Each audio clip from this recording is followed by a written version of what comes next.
Então, a primeira resposta que vem para essa pergunta de quem defende a redução é: queremos resolver o problema da criminalidade, da violência, da insegurança. Bom, será que isso resolve o problema da criminalidade, da violência e da insegurança? Não. Isso não só não resolve, como, a meu ver, isso agrava. Por que agrava? Na prática, a redução serviria para quê? Para encarcerar com adultos pessoas não mais de 18, mas de 16 anos. Qual é o efeito? Vamos pegar por baixo uma reincidência de 70%. Ora, se de cada 10 pessoas, 7 que saem do sistema carcerário voltam a delinquir, voltam a praticar algum crime, né? Se eu só tenho 30% de chance em média de recuperar alguém, retirar do sistema socioeducativo e colocar no sistema carcerário só pode ser melhor se a taxa de reincidência do sistema carcerário for menor. Não é. Não é solução para segurança, criminalidade e violência. Ao contrário, vai agravar o problema. Porque vai colocar pessoas mais jovens num sistema que é pior do que o sistema que existe para os jovens. Por pior que seja o socioeducativo. Porque o socioeducativo é muito ruim. Mas mesmo assim ele é melhor. Não vai resolver o problema da criminalidade, da insegurança e da violência. Pelo menos vai resolver o problema da impunidade. Porque não é possível que os jovens continuem fazendo o que querem, matando pessoas e não aconteça nada com eles. Esse é o segundo argumento que quem defende a redução da maioridade apresenta. Quando você mostra que colocar no carcerário é pior, aí você diz: não, tudo bem, mas pelo menos vai acabar a impunidade. Bom, mas existe impunidade para menores de 18 anos? Não. No Brasil, a gente tem a responsabilidade juvenil a partir dos 12 anos. Então, de 12 a 18, a pessoa responde pelos seus atos. Então, não existe impunidade. Existe punição. Como é que é nos outros países? A maioria dos outros países tem idade de responsabilidade juvenil mais alta que a brasileira. Ah, não, tudo bem, a idade é baixa, mas a pena dos crimes é pequena. Depende. Vamos pegar o exemplo do crime de homicídio, que é um dos crimes mais graves, se não mais grave, matar alguém. O bem maior que o direito deve proteger é a vida. Então, o justo é que a punição para crimes contra a vida seja a mais dura, né? O nosso sistema não é bem assim. Qual é a pena? Vamos pegar o crime de homicídio, matar alguém. Pena mínima, 6 anos. Pena máxima, 20 anos. Homicídio simples. Homicídio qualificado, 12 a 30. Qual é a pena mínima para falsificação de cosmético? O que seria uma pena mínima razoável para o crime de falsificação de cosmético? De shampoo, de batom, de filtro solar? Qual vocês acham que seria a pena mínima razoável para isso? 2 anos? 4 anos? Oi? 3 anos. 3 anos? O Tobias falou 1 semana. 1 semana? 6 meses. 6 meses? Multa? Quem exagerou, quem botou 4 anos, né? Quer dizer, quem botou lá em cima botou 4, não é isso? Pena mínima do crime de falsificação de cosmético, 10 anos. Ah, viu? Cheguei perto. 10 anos. O que o direito, o que a lei está dizendo para o Brasil?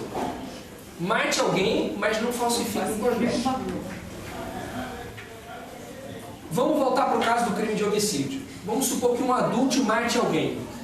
E mate na forma homicídio simples, sem ser homicídio qualificado. Pena mínima que ele vai pegar, vamos supor, 6 anos. Existe uma coisa no Brasil e em outros países também, chamada progressão de regime. O cara cumpre a pena em regime fechado um tempo, depois passa para regime semiaberto e depois para regime aberto. Vamos supor que ele pegue 12 anos de prisão. Vai ficar 2 anos preso, um adulto. E se for um adolescente, 16 ou 17 anos ou de 15, quanto tempo ele pode pegar de prisão? 3 anos. e ficar os 3 anos preso. E ficar os 3 anos dos adolescentes sempre é menor do que a dos adultos. Dependendo do caso, é maior. Ah, não, mas em determinados casos, crimes gravíssimos, 3 anos pode ser pouco.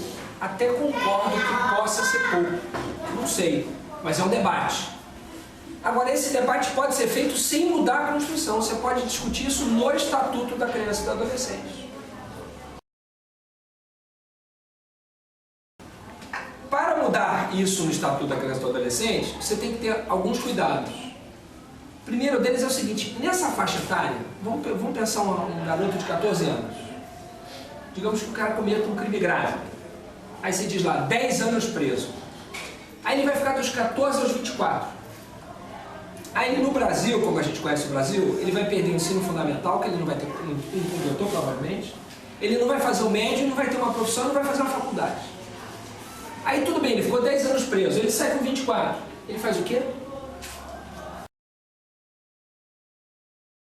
É o terceiro ponto. Então não resolve violência, criminalidade e insegurança, não resolve impunidade, porque não há impunidade, há punição. Se ela precisar ser adequada é no Estatuto e não na Constituição. Não, mas a gente vai colocá-lo num sistema novo. Porque vê essa história. Não vai ficar preso com os adultos. A gente disse, vai para a pós-graduação do crime. Não, mas não vai ficar preso com os adultos. Ué, vai ficar no socioeducativo, então não precisa mudar. Não, também não é o socioeducativo, é um novo sistema. Pessoal, o Brasil tem mania disso. O sistema penitenciário não funciona. O socioeducativo é muito ruim. Agora eles dizem, vamos criar um terceiro que esse sim vai funcionar. Isso é piada. Um conceito que já tem. Conceito que tem faz o que já tem funcionar. Melhora o socioeducativo? Não, vamos criar um. Aqui no Rio se tentou isso também, mas... Existem 3 tipos de maioridade penal no mundo. A primeira é a maioridade biológica. Que é assim, você estabelece uma idade e parte do princípio que a partir daquela idade a pessoa é adulta. É o caso do Brasil hoje, 18 anos.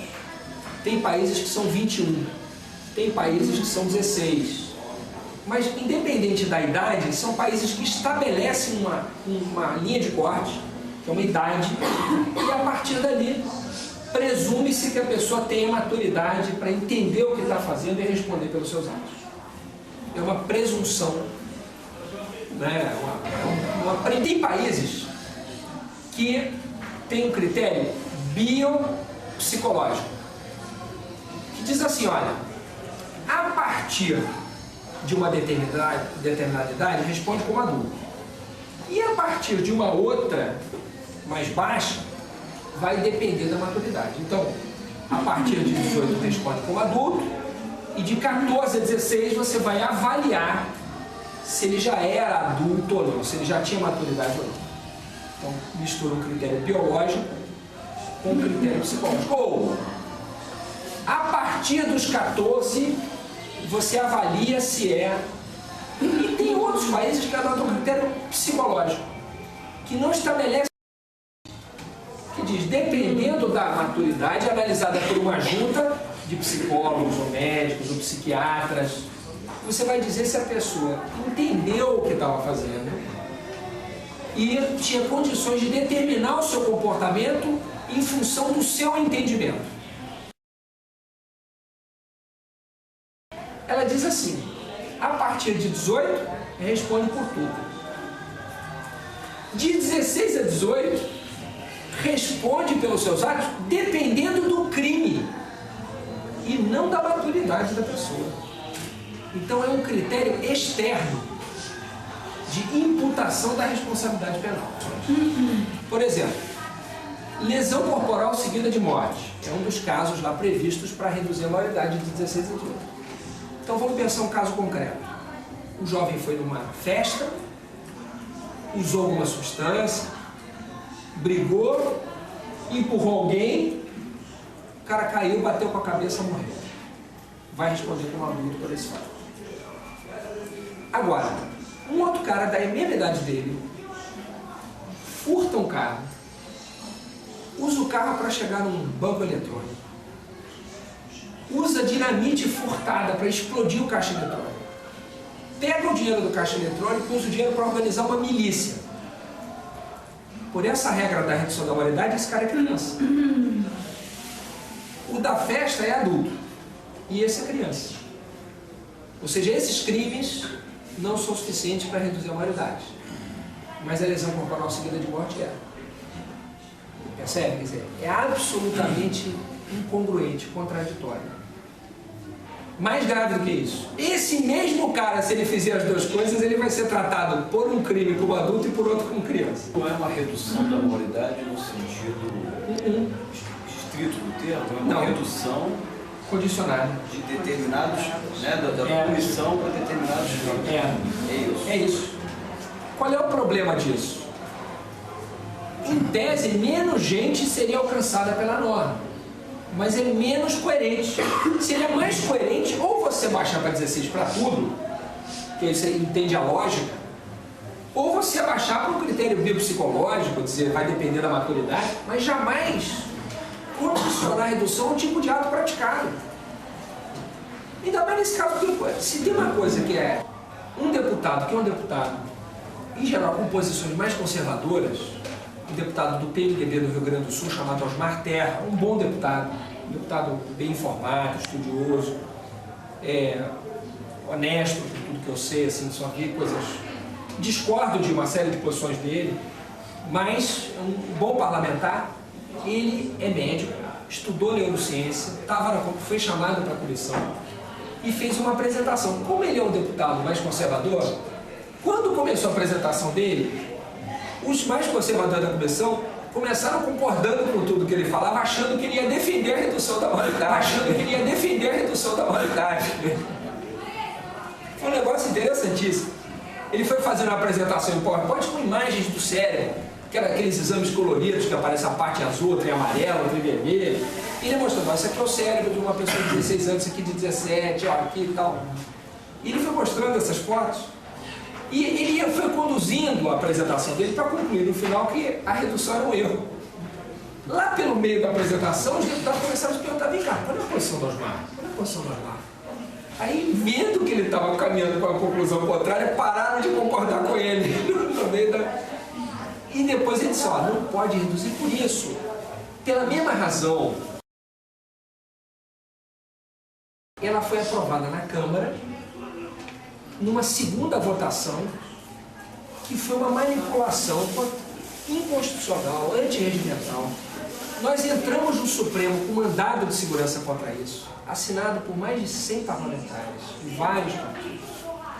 Foi uma ação muito forte nossa, pedindo liminar para evitar a segunda votação, que veio a ocorrer já no segundo semestre. Infelizmente, o ministro que foi sorteado para analisar, que foi o ministro Gilmar Mendes, não analisou a tempo, não definiu a nossa liminar, então acabou tendo a votação, mas o mandado de segurança está no Supremo. Julgado, se ele for julgado, nós temos razão no Supremo. Quer dizer, a PEC não poderia ter sido votada do jeito que foi. Por quê? Porque a maneira desrespeitou uma regra da Constituição que não permite a votação da mesma matéria já rejeitada no mesmo ano. Além disso, a proposta foi apresentada sem as assinaturas necessárias. Tem uma série de violações. E o presidente da Câmara manipulou o processo, afrontando o regimento e a Constituição. Não foi uma casualidade. Ele costuma fazer isso. Fez isso na votação de financiamento de campanhas, fez isso na votação da terceirização, né? Então, ele, mais uma vez, fraudou o processo legislativo.